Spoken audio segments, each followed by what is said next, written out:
राम राम राम राम राम राम राम राम राम नारायण नारायण। संबंध।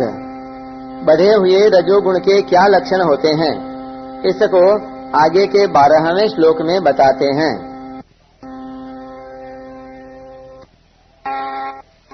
लोभः प्रवृत्तिरारम्भः कर्मणामशमः स्पृहा रजस्येतानि जायन्ते विविद्धे भरतर्षभ। हे भरतवंश में श्रेष्ठ अर्जुन, रजोगुण के बढ़ने पर लोभ, प्रवृत्ति, कर्मों का आरंभ, अशांति और स्पृहा ये वृत्तियां पैदा होती हैं। व्याख्या।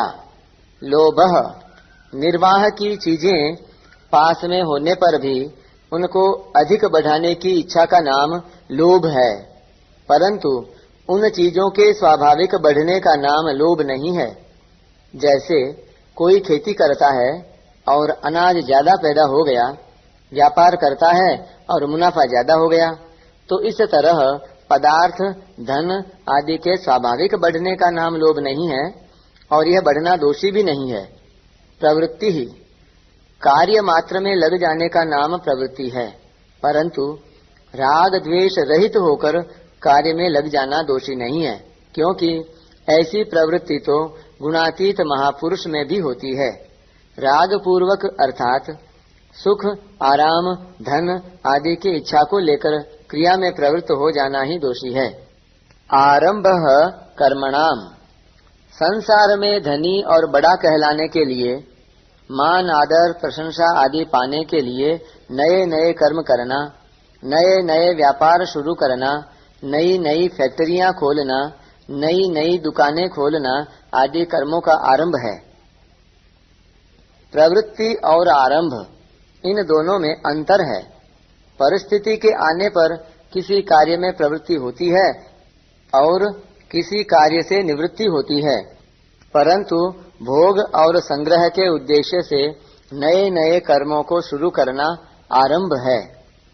मनुष्य जन्म प्राप्त होने पर केवल परमात्म तत्व की प्राप्ति का ही उद्देश्य रहे, भोग और संग्रह का उद्देश्य बिल्कुल न रहे। इसी दृष्टि से भक्ति योग और ज्ञान योग में सर्वारंभ परित्यागी पद से संपूर्ण आरंभों का त्याग करने के लिए कहा गया है। कर्मयोग में कर्मों के आरंभ तो होते हैं, पर वे सभी आरंभ कामना और संकल्प से रहित होते हैं।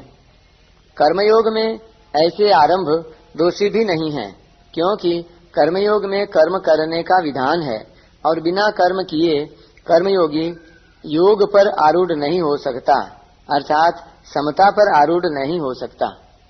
अतः आसक्ति रहित होकर प्राप्त परिस्थिति के अनुसार कर्मों के आरंभ किए जाएं, तो वे आरंभ नहीं है, प्रत्युत प्रवृत्ति मात्र ही हैं, क्योंकि उनसे कर्म करने का राग मिटता है। वे आरंभ निवृत्ति देने वाले होने से दोषी नहीं हैं। अशमः अंतःकरण में अशांति, हलचल रहने का नाम अशम है। जैसी इच्छा करते हैं वैसी चीजें जब नहीं मिलती, अर्थात धन, संपत्ति, यश, प्रतिष्ठा आदि जब नहीं मिलती, तब अंतःकरण में अशांति, हलचल होती है। कामना का त्याग करने पर यह अशांति नहीं रहती। स्पृहा। स्पृहा नाम परवाह का है।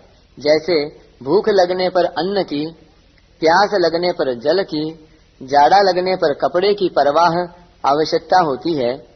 वास्तव में भूख, प्यास और जाड़ा इनका ज्ञान होना दोषी नहीं है, प्रत्युत अन्न, जल आदि मिल जाए ऐसी इच्छा करना ही दोषी है। साधक को इस इच्छा का त्याग करना चाहिए, क्योंकि कोई भी वस्तु इच्छा के अधीन नहीं है। रजस्येतानि जायन्ते विवृद्धे भरतर्षभ। जब भीतर में रजोगुण बढ़ता है, तब उपर्युक्त लोभ, प्रवृत्ति आदि वृत्तियां बढ़ती हैं। ऐसे समय में साधक को यह विचार करना चाहिए कि अपना जीवन निर्वाह तो हो ही रहा है, फिर अपने लिए और क्या चाहिए। ऐसा विचार करके रजोगुण की वृत्तियों को मिटा दे, उनसे उदासीन हो जाए। परिशिष्ट भाव।